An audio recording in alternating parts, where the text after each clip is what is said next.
I wasn't supposed to be the one who lived to tell it. That's the first thing you should know. There were better men than me on the wall that night, men with steadier hands and longer service, and most of them are under the cold stone of the East Garden now with their names cut wrong because the masons worked too fast and nobody had the heart to make them do it again. So when I tell you why we did what we did, understand it's coming from the wrong mouth. The right mouths can't talk anymore. They went quiet in the order God seems to prefer, the good ones first. I keep starting in the middle. Sorry, my head does that now.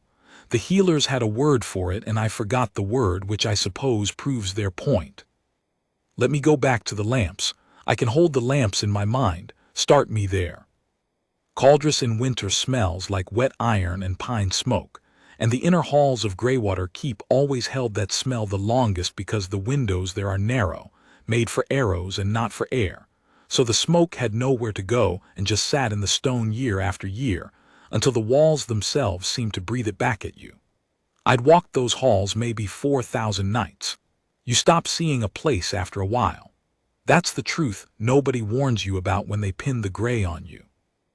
The torches in their iron brackets, the long red runner worn pale down its center where 100 years of boots had walked the color out of it, the suit of old dead armor by the queen's stair that the younger lad swore moved when no one was looking. You stop seeing all of it. Your eyes go to sleep while your feet keep marching. That's the real danger of guarding a thing for years, not the cold, not the boredom, but the way the watching turns into not watching without you ever noticing the moment it happened. My eyes were asleep that night. I'll own that before I own anything else. The first failure of the night was mine, and it was the failure of a man who had stopped seeing his own home. The boy used to wait for me. I should tell you about the boy before I tell you about the blood, because if I do it the other way round you won't understand why the blood mattered so much. Prince Edrin. 6 years old, maybe 7 by then, I lose the count. The count was never mine to keep, and he had this habit of sitting on the 3rd step of the Queen's stair past his bedtime, always the 3rd step, never the 2nd or the 4th, with a little wooden horse clenched in his fist. He'd be waiting for whichever of us walked the late round. He liked the sound the armor made. He told me that once, very serious, the way small children deliver enormous truths. He liked the clink of it, the way you could hear a guardsman coming before you saw him, and I think now that what he actually liked was knowing he was being kept. That somewhere in the dark, a sound was always moving toward him, and the sound meant safe. He asked me a question one of those nights, "Do you ever take it off?" The armor, he meant. And I didn't know how you answer a king's son, there's no drill for it, so I just said, "Not while you're awake, little lord," and it made him laugh. This bright cracked little laugh that went up at the end, and I have thought about that laugh more times than I can count since. I think about it the way you press on a bruise to check it's still there. It's still there. It will always be there. That's the trouble. Loyalty. They teach you that word like it's a wall you build, stone by stone, oath by oath. It isn't. I've decided it isn't after everything, and I'll fight any man who says otherwise. Loyalty is a small thing. It's a boy on a stair with a wooden horse.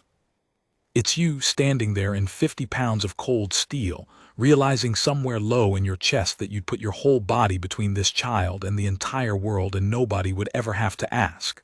Nobody ordered me. I want that written down plain with no songs over it. Nobody ordered any of us.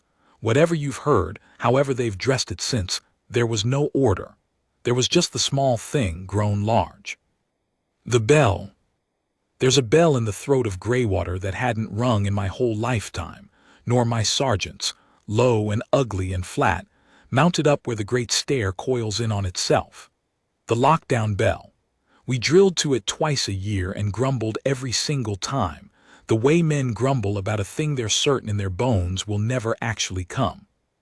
Hold positions, fall to fixed points, the threat is within the walls.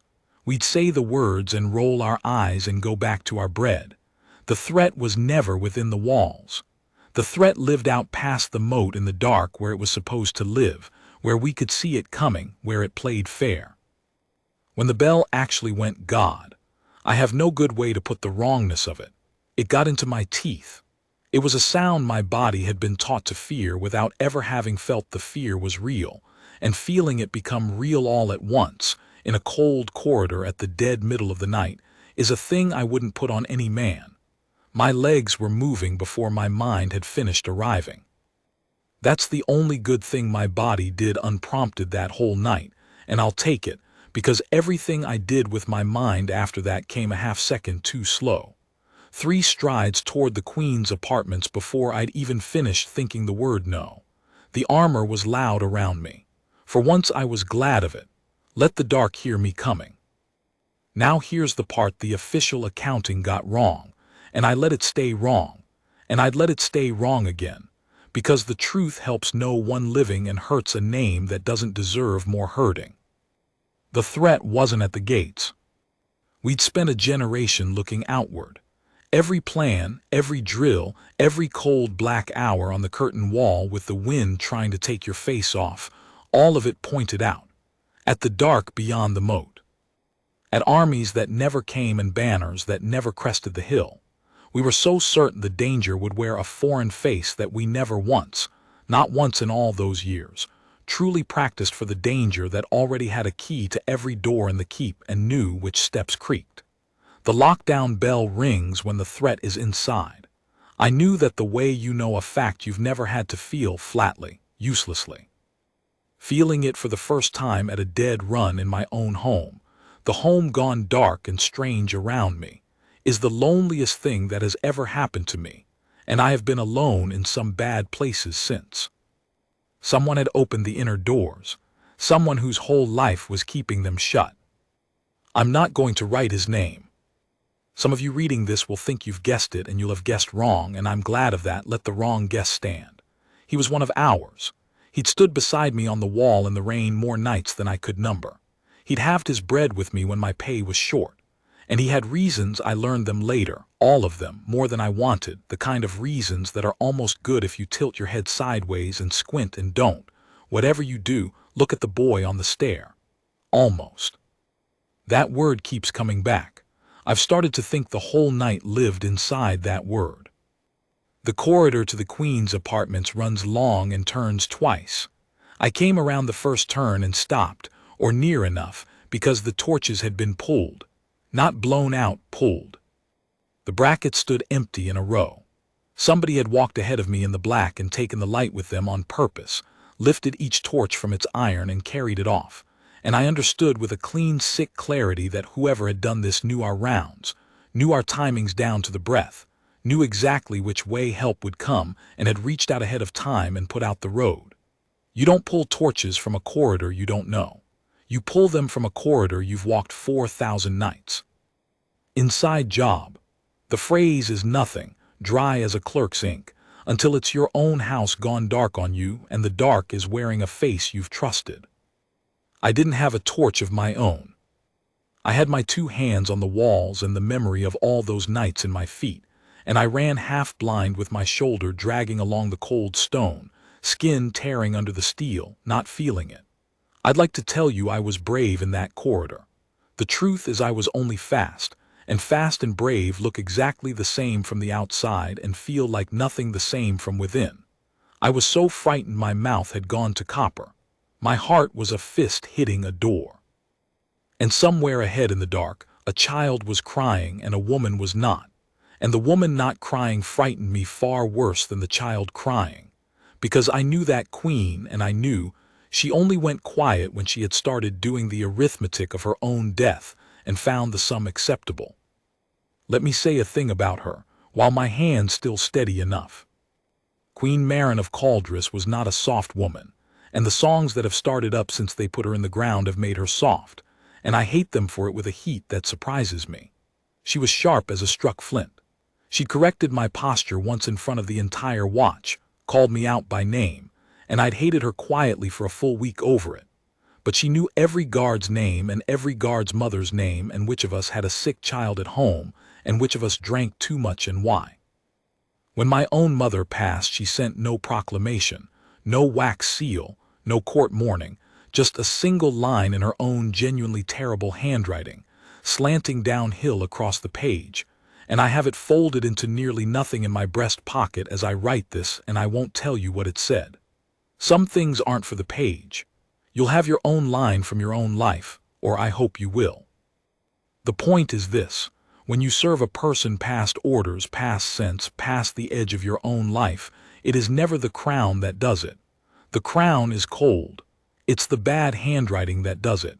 It's always the small human thing. I came around the second turn and there was light again. Wrong light. Low and moving, the guttering yellow a lamp throws when it's been set down hard or kicked across a floor, and around the light shapes. Men. I'm going to be honest about the next part, even though it shows me at my smallest. I froze. Half a second, maybe less than half, but I froze, and I have lived inside that half second more than I've lived in some whole years, because the men in that antechamber wore Caldris gray, are gray, and for one entire beat of my heart my trained eye told me friends and my body believed it down to the bone. Years of drill had taught my eyes to read that gray as safety, and my eyes obeyed their training at the one moment training was a lie. They weren't friends. The cloth was real, but the men inside it had been turned, bought or frightened or talked into it by that almost good reasoning, and they had the inner door to the royal apartments half forced off its hinges. And the queen had put herself bodily into the gap. Just her own body in the breach, with the boy tucked behind her skirts, and a fire iron gripped in both her hands like a woman who has already weighed her life on a scale, and decided the price was fair if it bought a little time. She looked at me. Over their shoulders, through the wrong light, she found my eyes. She didn't call out. That's the thing that took the legs out from under me. Not then I had no time to feel it, but every night since. She didn't cry for help.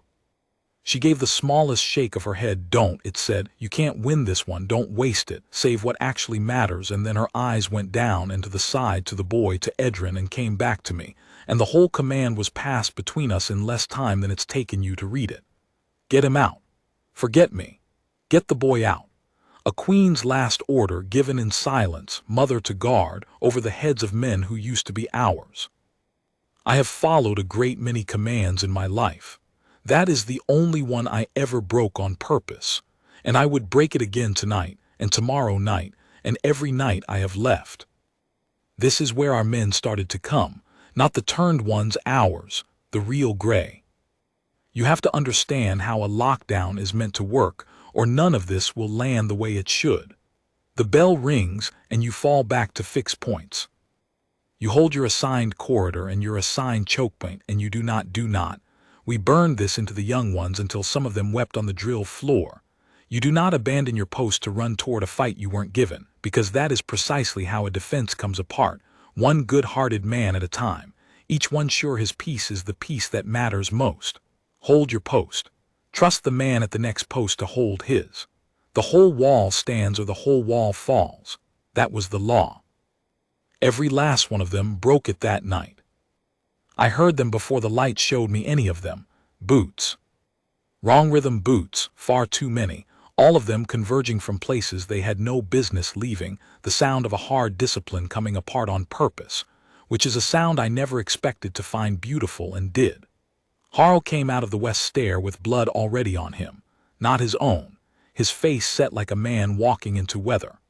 The two Vesca brothers, who had never in living memory agreed on anything down to the time of day, came shoulder to shoulder and wordless. And old Sergeant Pell, who by rights and by that ruined knee should not have been able to run at all, ran. I heard the hitch in his stride, the half-drag of the bad leg, and under it the refusal. Nobody had sent a single one of them. Nobody could have sent them. The orders said hold, the orders said stay. The orders were sound and they were correct, and every man ignored them. They came because somewhere in that black keep a bell had rung, and every man who had ever heard a small boy laugh on a stair had run the same arithmetic I'd run and arrived at the same wrong, holy answer. And they were arriving now, out of 3 directions of dark, to be wrong together. And we did the thing. I didn't plan it. None of us planned it. There was no breath in the world to plan with. There was no shout, no signal, no brave word spoken. God, the speeches they've put in the songs, the noble things we're supposed to have cried out. There were no speeches. There was no air for speeches. There was only instinct, instinct shaped by 10,000 drills that had pointed us the wrong way for a generation, finally swinging round and pointing right. We came into that antechamber, and we did not fight outward. Not first. First we got between. We put the queen at our backs and the boy behind her, and we made ourselves into a wall, gray and meat, and one bad knee, shoulder pressed to shoulder, pressed to shoulder, our faces to the dark and the turned men, our backs to the only two people in the world worth turning your back to blade for. And the turned men hit us, hit the wall, and the wall did not move. A human shield. That's the clean, dry phrase the accounting reached for afterward, the clerks with their good handwriting.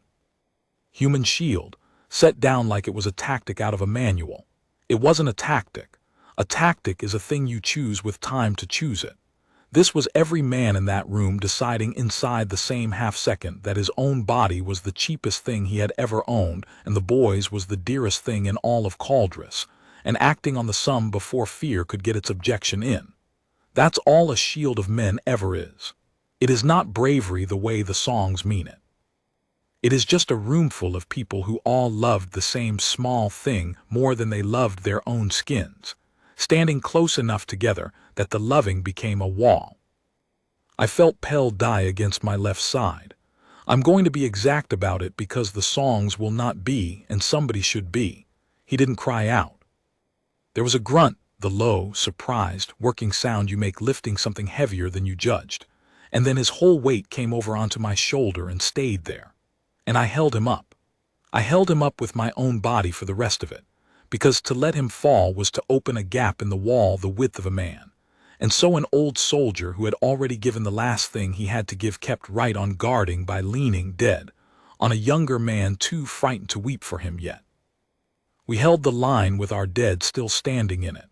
I want that written down exactly that way, in plain words, with no song over the top of it. We held the line with our dead still in it. That is the true shape of the thing they have since made pretty. And under all of it, through the iron and the grunting and the wet sounds and my own blood gone loud as a river in my ears, I could hear the boy, crying into the backs of his mother's knees. This small soaked helpless sound, the realest sound in the room, and every time it reached me something in me said this. This is the whole of what you are for, and I have never in my life, before or since, been so certain of anything as I was of the thing my body was doing in that doorway without ever once asking my permission. I'm going to stop here, on the wall, with Pell's weight on my shoulder and the boy crying at our backs. What comes next is the betrayal at the center of it, the why of the queen gone and the boy living, the almost good reasons, the name I won't write, and I can't run at it tonight with my hand the way it is. I'll tell it true when I tell it. I owe them all that much. I owe them that I get it right. I said I'd tell it right, so let me not be a coward about the order of it. The betrayal first, the man, the almost good reasons, then the queen, because the queen comes out of the betrayal and I can't lay her down before I've stood him up. I'll call him the doorkeeper. That's not a rank we have. It's just what he was in the end, the only thing he turned out to be, the man who kept the doors, until the night he didn't. He'd been on the wall longer than me. That matters. When you've stood beside a man through enough bad, whether you stop checking him, the way you stop checking your own hand before you reach for a thing. He was known. That's the word. He was known to me the way the third step of the queen's stair was known, the way the smoke in the walls was known. You don't guard against the known. That's the whole trick of it, I think now. The thing that opens your house is never the stranger at the gate, the stranger you watch. The thing that opens your house is the part of it you've stopped watching, because you decided long ago it was load-bearing. His boy was sick. I'll give you that much of the why, because it's the part that still gets its hooks in me at 3 in the morning. His own boy, younger than Edrin, with something in the lungs that the Keep's healers couldn't touch and the healers in the south could, for a price no wall guard's pay would ever reach. And there are always men who could reach that price, and who wanted in exchange only that certain doors be unwatched on one certain night. Not open, they'd have told him. Just unwatched. Just look the other way the once and your boy breathes. They never tell you it's a door swung wide. They tell you it's only your eyes, only for a moment, only the cheapest thing. And a man buys it. Because a drowning man doesn't read the whole of the contract. He reads the word breathes and signs. That's almost good. You feel it. That's the almost I keep falling into. A father selling his eyes for his son's lungs. Tilt your head and it's nearly a thing you could forgive. I have tried on certain nights to forgive it. I get most of the way. And then I think of the queen in the breach with the fire iron and Edrin's face in her skirts, and the forgiveness goes cold in my hands like a coal that's done burning, because here is the thing the doorkeeper's grief never let him see. Edrin was somebody's boy too. Marin was somebody's mother. The arithmetic that saved his son spent another woman's. He never did that sum. Grief had taken the numbers out of his head and left him only his own. That's not evil. I've decided it's not evil, after all this time. It's smaller and worse than evil. It's a love with the walls knocked out of it. A love that stopped being a wall and became a hole. I found him later. I'll get to that. It's not the satisfying thing the songs would want, and I won't pretend it is. But the queen, let me do the queen now while I've still got the breath. She knew. That's what I learned after, piecing it from a dozen ruined accounts, and one thing she said herself in the last of it. She knew the doors would be open before the bell ever rang. Not who, she didn't know the doorkeeper's name, I'm almost sure, and I've taken a bitter comfort in that she didn't die knowing which of her own had sold the path to her, but she knew something had been arranged, knew it the way she knew everything in that keep by the small wrongnesses, a guard rota changed without her hand on it, a southern face at the kitchen door, the air gone careful around her. She'd had hours, and in those hours she did not flee. She did not take the boy and run for the river gate, which she could have, which any sensible mother would have, which I have screamed at her to do in 100 dreams since. She stayed because the river gate meant the open country, and the open country meant a chase, and a chase meant they'd run her down in the dark with a child slowing every stride, and she'd done that arithmetic too. The walls held a chance. The country held none. She chose the breach in the door over the dark in the fields, because in the breach there was stone at her back and the maybe of her own men reaching her in time. She bet Edrin's whole life on the maybe of us. On the chance that somewhere in the keep there were men who'd break every standing order to come. We almost didn't deserve that bet. We came so late. Half a second of me frozen in a doorway is the difference, maybe, between the song they sing and the one they could have. I'll carry that, but we came. Here's the part I've never said out loud to anyone, and I'm only setting it down now because the man it would shame is past shame, and the boy it concerns deserves one true account before the songs swallow the whole of it. When the wall held, when the turned men understood the door wasn't going to open, that they'd have to come through living gray to reach what they'd been paid to reach, they did a thing I didn't expect. They hesitated, the turned ones. Because under the turning they were still ours, you see, still Caldris strained, still men who'd heard the boy laugh on the stair, and faced with the actual doing of it, with old Pell dead and upright and bleeding against my shoulder, and the rest of us not moving and not speaking and just being there, being the wall. Some animal honest thing in them balked. Not all. 2 came on anyway, and those 2 we put down, and I won't make it clean for you. There is no clean way to put a man down at arm's length in a small room, and I still hear the one that took the longest. But the rest faltered. And in the faltering the queen did the last sane thing anyone did that night. She pushed the boy through us. Not a way through. She got her 2 hands on Edrin and she drove him forward into the wall of our backs, into the one gap she could find, into the space between my hip and Harl's, and she said one word. To me. Just my name. Not a command, not a plea, just my name, the name she'd known the way she knew all our names, said once, the way you'd set a thing carefully down on a surface you trusted to hold it.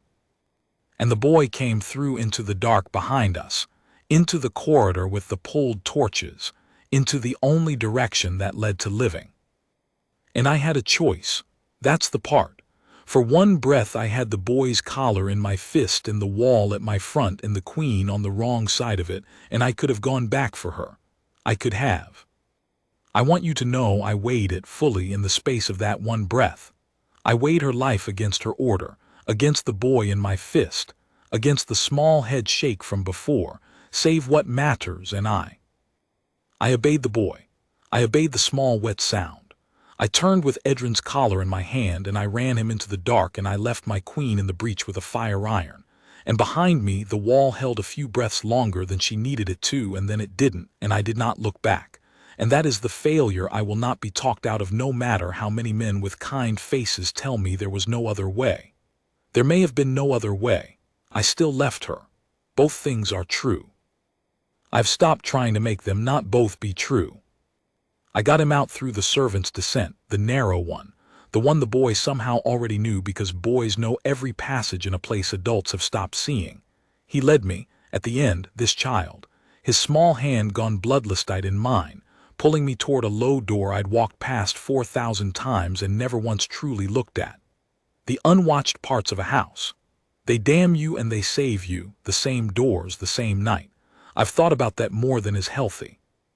We came out into the cold by the east garden, the same ground they'd later lay the good men under, and I put the boy against the wall and put my own body in front of him in the open dark, and we waited, both of us shaking, neither of us crying, him because he'd gone past it, me because I hadn't yet earned it, and after a long time there were boots again, right rhythm boots this time, and torches with men I knew behind them, and it was over.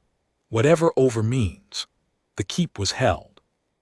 The line, somewhere back in that antechamber, had stopped meaning anything because there was no one left in it to mean it.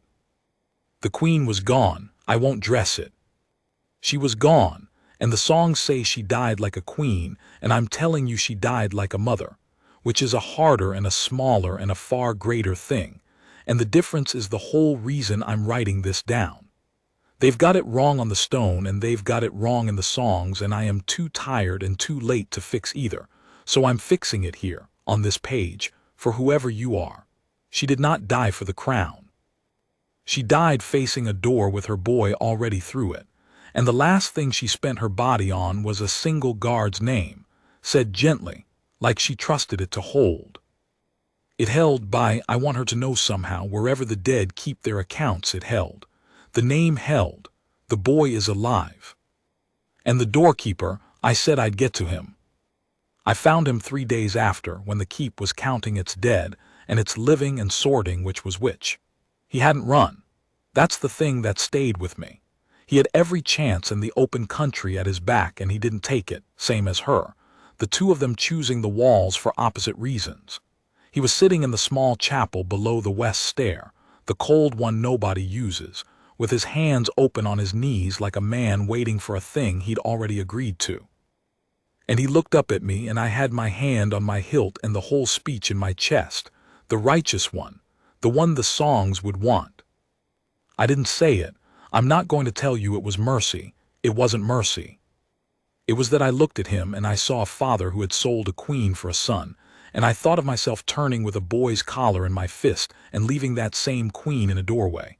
And I understood, God help me, that we had each of us spent her life to save a child, and the only difference between us, the only one, was that mine was the child she'd told me to save. That's all. That thin. I had an order and he had grief, and we'd both walked out over her body to keep a boy breathing. I'll get to what I did about him and what it cost me, and the thing the boy asked me a year on that I've never had a good answer for. But not now. My hand's gone again. Pell's weight comes back into my shoulder when I get to this part, the leaning dead of him, and I have to set the pen down a while. I keep a thing in my pocket I've already told you about and won't reread. I keep another thing I haven't mentioned. A wooden horse. The boy's. He gave it to me after, and I'll come to that, but I want you to know it's on the table beside this page right now, and every time my hand stops I look at it instead of looking at what I'm writing, and that's how I've gotten this far. A queen's bad handwriting in one pocket and a child's wooden horse on the table. That's the whole of what a man's loyalty weighs in the end. You could hold it in 2 hands. The doorkeeper. I left him in the cold chapel with my hand on my hilt and the righteous speech in my chest, and I told you I didn't say it. Here's what I did. I sat down. I don't know why.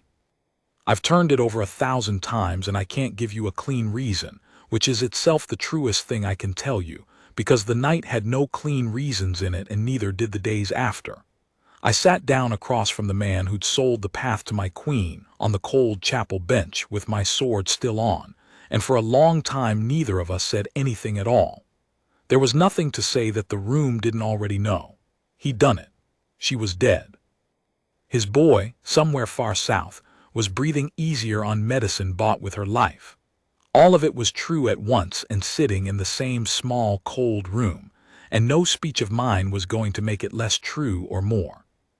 After a while he asked me, not for mercy, he never asked for that, I'll give him that he never once asked. He asked me if the prince lived. And I said yes. And the man wept, not for himself.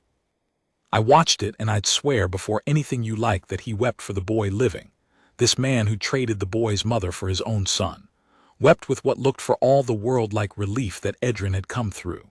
And I understood then that grief hadn't made him a monster. It had made him a man with the walls knocked out, who could love a queen's son and doom the queen in the same breath, and never feel the contradiction because the part of him that did the feeling had drowned weeks ago in his own boy's lungs. I have never been so close to a thing I hated and pitied in equal full measure. It's an unbearable place to sit. I sat in it. I didn't kill him. I want that on the page plainly because the songs, when they bother with him at all, give me a clean blade and a cold line and a body, and none of it happened. I rose and I took his sword, he gave it, hilt first, like a man relieved of a weight, and I walked him up out of the chapel into the gray morning and I gave him to the keep's justice, which is not my justice and was never going to be, and I let other men with cleaner hands and clearer hearts decide the shape of his end. I won't tell you what they decided. It's not mine to tell, and it wasn't the part that mattered. The part that mattered, the part I've carried, is that I had him alone in a cold room with a blade and a reason, and I did not become the thing the night had tried to make all of us. A man who spends a life he's decided is worth less than the one in his own hands. I'd done that once already in a doorway, turning with a boy's collar in my fist. I wouldn't do it twice with a sword in a chapel. Once was the order. Twice would just be me. That's the closest thing to redemption I've got, and I'm not even sure it qualifies. Decide for yourself. You've got as much right as I do. The year after. They wanted me on the wall again. Of course they did. I was the one who got the prince out. I was the song before there were songs, and there's no better place for a song than back on the wall reminding everyone what loyalty looks like. I tried. I'll tell you the truth. I went back up on the curtain wall in the cold and I stood my watch and I lasted the better part of a season before I understood I couldn't do it anymore, and not for the reason you'd think. Not fear. I wasn't afraid of the dark beyond the moat. I'd stopped believing in it, was the trouble. A whole generation of us had stood on that wall staring out at a danger that played fair, and the danger had come from inside wearing our own gray, and I could not, after that, stand there and pretend the threat lived in the dark out past the moat where I was looking. My eyes wouldn't point outward anymore. They kept turning round to look at the men beside me. That's no way to guard a wall. A man who watches the man at the next post can't hold a line. I knew it better than anyone, having watched every man at every post break that exact rule to save the boy, and having loved them for it, and having understood that the rule and the love could not both be true, and a wall needs the rule. So I came down. They let me. The queen who'd have argued me out of it was the reason I couldn't stay, which has a shape to it I've never liked. The boy. Edrin lives. I told you that already and I'll keep telling it because it's the only line in this whole account that doesn't cost me anything to write. He lives and he's not 6 anymore, and a regent holds the heavy parts of Caldris until he's grown, and he is, from what reaches me, for I don't go to the keep now, he is, they say, a serious child. Quiet. watches more than he speaks. I think about that. I think a boy who came through a wall of his mother's guards into a dark corridor, led out by his own small knowledge of the unwatched doors, grows up watching. I think we taught him, the worst possible way, the lesson it took the rest of us a lifetime and a massacre to learn, that the danger is the part of the house you've stopped looking at. He learned it at 6. I'm sorry for that. I'm sorrier for that than for almost anything, that the cost of his living was the kind of knowing that doesn't leave a person. He sent for me once about a year on. I almost didn't go. I went. He'd grown. He had her sharpness already starting in the set of his mouth, and it near to stopped my heart to see it. And he didn't thank me. I'm glad he didn't. I couldn't have borne the thanks. He asked me a question instead. The same kind of enormous truth question he used to deliver from the 3rd step of the stair, except there was no laugh in this one, and there's never been one since. He asked me why we didn't save her too. Not angry. That's what undid me. A serious boy asking a serious question, wanting the true answer, because he'd worked out by then that the songs were lying to him the way songs lie, and he'd decided I was the one man who might not. Why didn't you save her too? As though we'd had a choice in the having of choices. As though the wall could have been wider the half-second faster, the breach held a breath longer, and the terrible thing, the thing I've never gotten out from under, is that maybe it could have been. Maybe a better man than me doesn't freeze in the doorway. Maybe a faster man gets there before the door's even forced. I don't know. I'll never know. The half-second is gone and it took her with it. I didn't lie to him. I decided on the walk there that whatever he asked, I wouldn't lie, because everyone else would, and somebody in that boy's life had to be the one who didn't. So I told him the truth, which was the hardest sentence I've ever said, and I said it looking at his mother's mouth on his face. I told him we couldn't save them both, and that she knew it before we did, and that she chose. That she spent her own life on purpose to buy his, with her own 2 hands, pushing him through us into the dark, and that the last thing she did in this world was say a name she trusted to carry him out, and the name held, and that's why he's standing here asking me this, because she chose, little Lord, and we obeyed her, and obeying her is the only reason there's a you to ask. He didn't cry. He'd gone past crying a year before, in the cold by the East Garden, same as me. He just looked at me a long time with those serious eyes, and then he took the wooden horse out of his own pocket. He still carried it a year on, he still carried it, and he put it in my hand and closed my fingers over it and didn't explain, and I didn't ask, because some things aren't for the asking. I think it was the only thank you he had that wasn't a lie. A boy can't say thank you for leaving my mother in a doorway to save me. There are no words built for that. It would break in the saying. So he gave me the horse instead, and I took it. And it's on the table beside this page, and I look at it when my hand stops, and that's the end of what I have to tell. I said at the start that I'm the wrong mouth for this. I still believe that. The right men are under the East Garden stone with their names cut wrong, and they'd have told it better and shorter, and with less of me in it.